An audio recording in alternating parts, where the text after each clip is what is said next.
Now discuss about the Pausli's formula. And the Pausli's formula is used to measure the rate of flow of the liquid. Pausli's formula is used to measure the rate of flow of the liquid. That means volume per second. ठीक, जानो इसको. Here we consider a pipe. L is the length and P is the pressure difference across the ends of the tube. R is the radius of the tube, cross-sectional part, radius of the cross-sectional part. So according to Pausli's, the rate of flow of the liquid means volume per second, that is capital V. So capital V is not a volume only, volume per second, a rate of flow of the liquid. Depends few factors, directly proportional to pressure difference, that is P,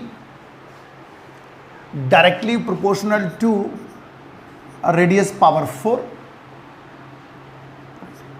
inversely proportional to coefficient of viscosity, inversely proportional to length of the tube.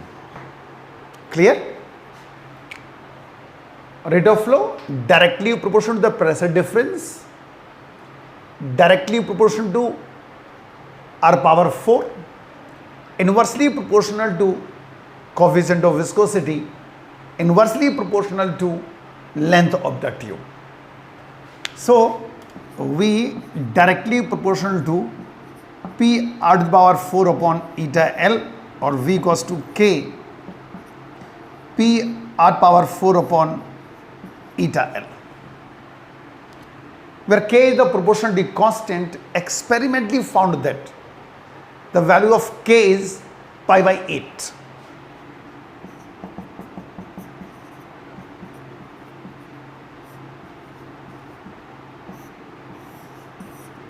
So it's the Pausli's formula, pi by 8 P R to the power 4 upon eta L, or V equals to P by R. R is the liquid resistance.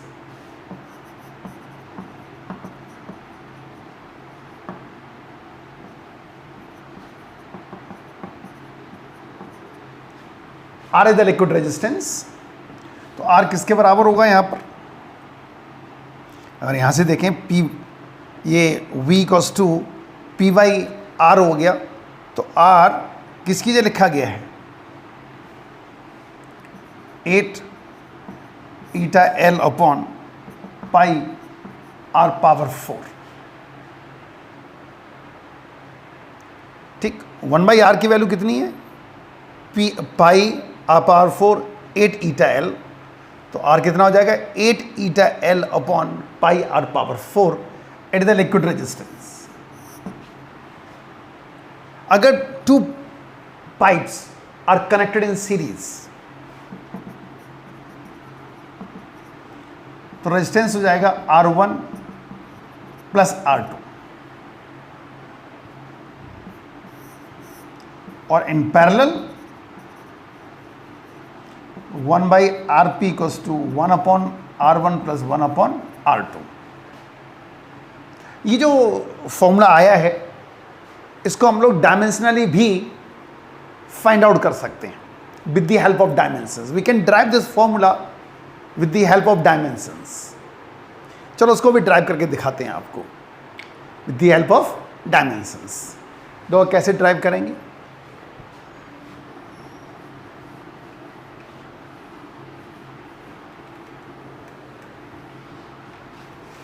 तो it is found that a rate of flow of the liquid directly proportional to pressure gradient, a radius power B and coefficient of viscosity power C. Dimensionally हम लोग find out कर रहे हैं इसको, और V equals to K P by L power A, R power B और eta power C. Write down the dimensions on both sides. LQT minus 1, rate of flow of the liquid, volume per second, pressure, force upon area, ठीक है. ml minus 1 t minus 2 तो हो जाएगा ml minus 2 t minus 2, क्योंकि एक l से पहले से डिवाइड है. और प्रेशर का डायमेंशन फॉर्मूला क्या होता है? ml माइनस 1 t माइनस 2, ठीक है. Power a, l power b, ml minus 1 t minus power c. और ये डायमेंशन फॉर्मूला होता है कोफिशिएंट ऑफ विस्कोसिटी का. क्लियर? ये प्रेशर ग्रेडियंट हो गया, pressure per unit length. Pressure का फॉर्मूला होता है ml minus 1 t minus 2 force upon area. एक और l से डिवाइड था, ये हो गया. रीएडजस्ट करते हैं इसको हम लोग. m पावर यहां पर a है, यहां पर c है, तो a प्लस c हो गया. l power minus 2a plus b minus C हो गया. टी पे पावर माइनस 2a, ठीक है, माइनस सी हो गया. अब इक्वेट करते हैं. यहां पर m पे पावर a प्लस सी है और यहां m है ही नहीं, तो a प्लस सी क्या हो गया? 0. Minus 2a plus b minus C है 3 के बराबर. माइनस 2a माइनस सी माइनस 1 के बराबर है, तो 2a प्लस सी हो जाएगा 1 के बराबर. अब इनको हम सॉल्व करते हैं. तो a प्लस सी 0 है और 2a प्लस सी 1 के बराबर. तो माइनस a मिलेगा माइनस 1, तो a मिल जाएगा 1. हमें a की वैल्यू मालूम पड़ गई, तो C की भी मालूम पड़ जाएगी. C क्या हो गया? माइनस 1. A और C की वैल्यूज आ गई हैं. A की वैल्यू आ गई है और ये C की वैल्यू आ गई. अब हमें B की वैल्यू निकालनी है. तो minus 2a plus b minus c 3 के बराबर है. ये माइनस 2 हो गया plus b minus minus plus हो गया, और यहां से b निकालेंगे तो कितना आएगा? 4. a की वैल्यू आ गई, b की वैल्यू आ गई, c की वैल्यू आ गई. और अब ये वैल्यूज फर्स्ट इक्वेशन में लगा दो. तो v equals to k p by L power 1 r power 4 minus 1, और v equals to k p r to the power 4 upon eta l. और आपको पता है कि डायमेंशंस की एक ड्रॉबैक हुआ करती है, वो किसी कांस्टेंट की न्यूमेरिकल वैल्यू नहीं बता सकते.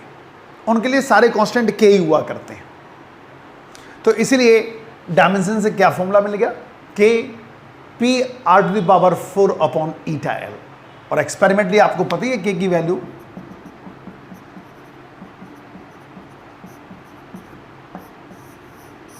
ये बन गई. क्लियर? दिस था Poiseuille's formula which is used to measure the rate of flow of the liquid. और इन्हीं के नाम पर विस्कोसिटी की एक और यूनिट बन गई, कोफिशिएंट ऑफ विस्कोसिटी की यूनिट इन्हीं के नाम पर पॉइस पड़ी है. सीजीएस यूनिट क्या है? पॉइस. और MKS unit deca poise. So 1 deca poise equals to 10 poised.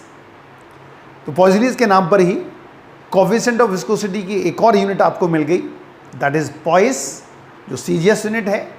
Deka poise MKS unit है.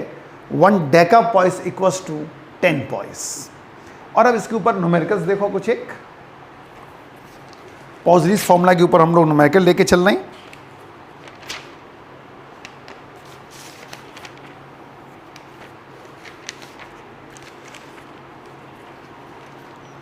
सुने स्टेटमेंट.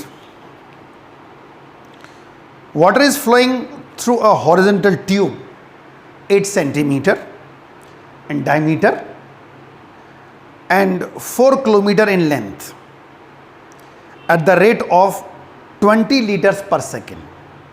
रेट ऑफ फ्लो दिया हुआ है। Assuming only viscous resistance, calculate the pressure required to maintain the flow in terms of mercury column, coefficient of viscosity of the water is given 0.001 pascal seconds. तो देखो क्या क्या दिया हुआ है, इस न्यूमेरिकल को हम लोग लेके चल रहे हैं।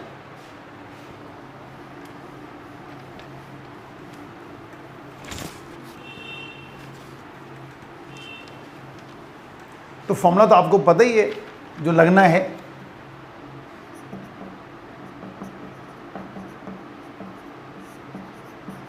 ये लगना है। Water is flowing through a horizontal tube 8 centimetre in diameter, तो रेडियस हो जाएगी 4 सेंटीमीटर या फिर 4 × 10⁻² मीटर, ये रेडियस होगी। लेंथ दे रखी है 4 किलोमीटर, ये हो जाएगी 4 × 10⁻³ metre at the rate of 20 liters per second।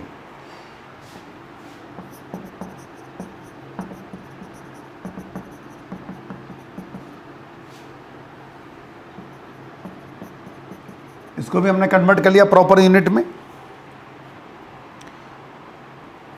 और कोएफिशिएंट ऑफ विस्कोसिटी भी गिवन है 0.001 पास्कल सेकेंड्स। ठीक, calculate the pressure required to maintain, calculate the pressure required to maintain the flow in terms of mercury column. ठीक है, पहले pressure निकालना होगा, फिर हमें एच निकालना है इन टर्म्स ऑफ मर्क्यूरी कॉलम। ठीक है, दो सॉल्व करते हैं। π/8 V दिया हुआ है, चलो पहले यहीं से देखो P क्या मिलेगा, 8V eta L upon R⁴ by P। ठीक है, P goes to 8V eta L upon πR⁴। V 20 × 10⁻³ 0.001 into L 4 × 3.14, R दे रखा है 4 × 10⁻² हो जाएगा। वैल्यूज पुट कर दी जो दी हुई थी। यहां से जो P आएगा वो आएगा 7.954 10⁴ पास्कल। ये प्रेशर मिल गया, लेकिन क्वेश्चन में निकलवा रहे हैं इन terms of height of the mercury column. तो आपको पता है कि P = h/g होता है, Py और ρg हो जाएगा। 7.954 10⁴ अपॉन 13.6 10⁻³ इंटू 9.8, ये मर्क्यूरी की डेंसिटी होती है जो आपको पता है। इसको सॉल्व करेंगे तो आएगा 0.5968 मीटर ऑफ Hg। क्लियर? तो इस तरह ये न्यूमेरिकल सॉल्व होगा। और लेके चल रहे, एक और न्यूमेरिकल देखो। 2 capillary tubes of equal length and inner radii 2R and 4R respectively are added in series and a liquid flows through it. If the pressure difference between the ends of the whole system is 8.5 centimeter of mercury, find the pressure difference between the two ends of the first capillary tube. ये question है. चलो इसका diagram भी बना के दिखाते हैं आपको.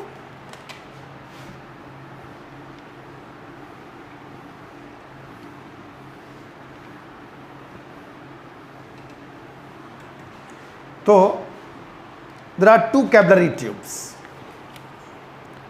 equal length.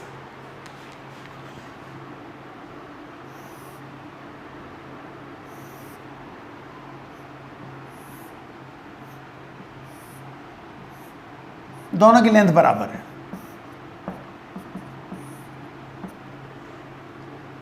इसकी रेडियस 2r है, उसकी रेडियस 4r है. ठीक है.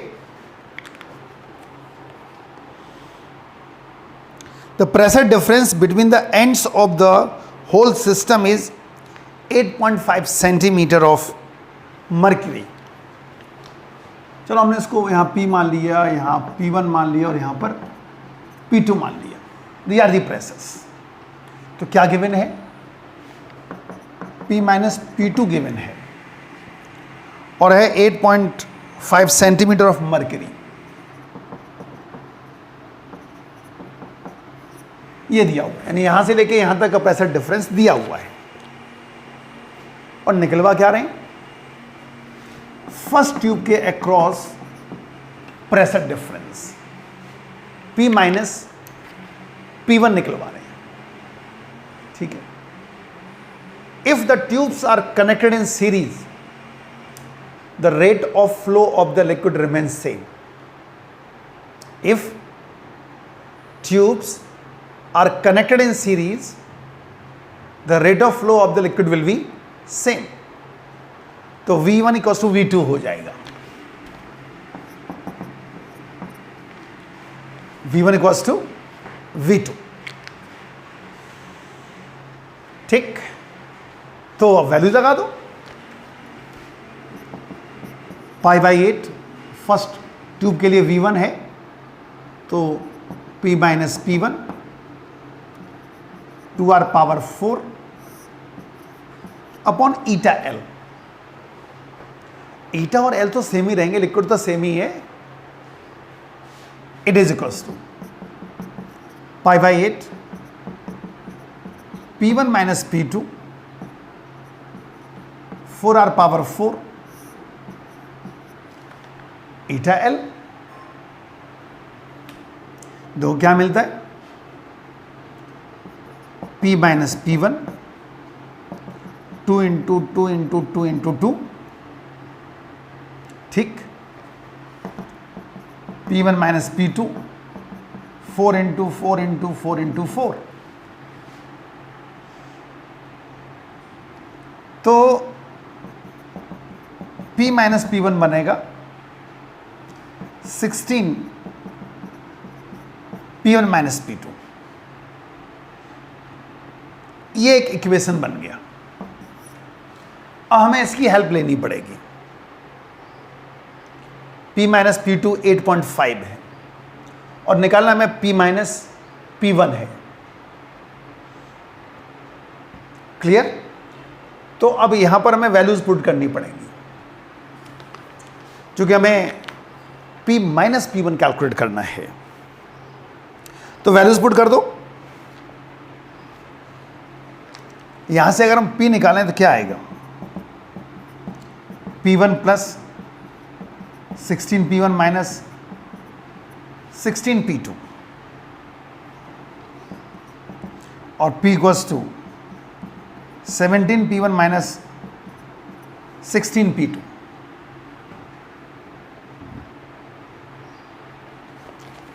ठीक है. ये हमें P की वैल्यू मालूम पड़ गई। तो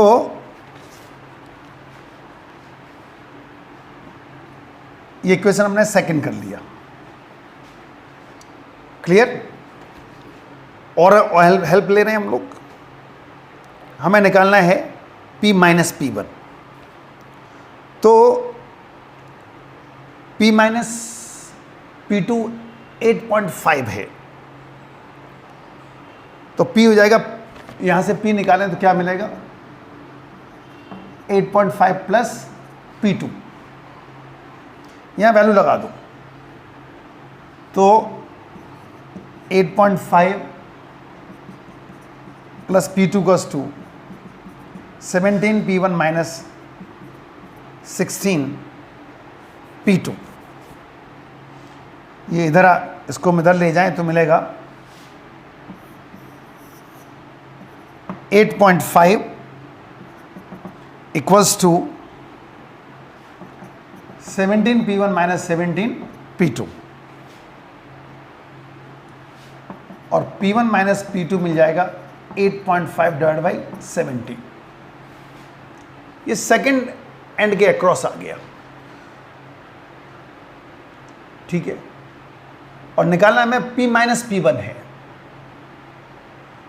और P1 माइनस P2 आ गया 8.5 by 17 centimetre of Hg।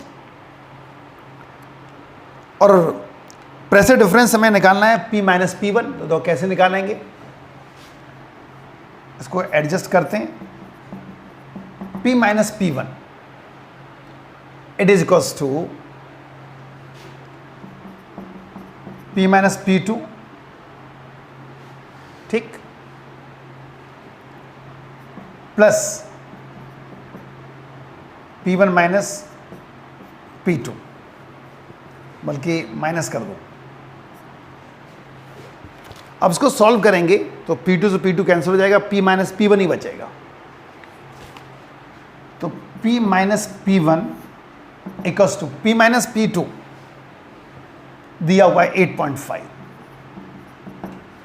P1 minus P2 हम लोग कैलकुलेट कर चुके हैं, 8.5 डिवाइड बाई 17।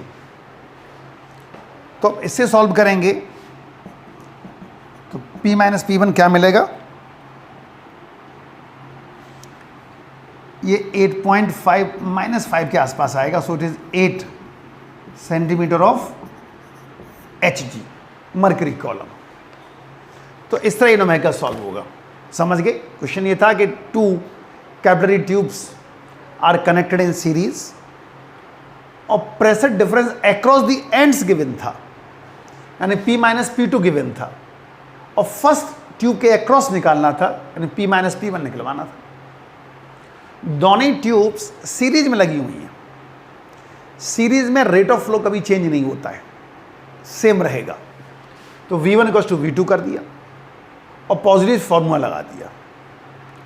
सिंप्लीफाई करने पर मिला P minus P1 equals to 16 P1 minus P2, और इसको सॉल्व किया तो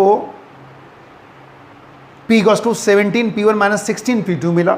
P की वैल्यू हमने जो दिया था उससे निकाली, तो P1 माइनस P2 हमें मिल गया 8.5 बाई 17। तो P1 माइनस P2 आ गया। निकाला में P माइनस P1 था तो हमने उसको एडजस्ट किया।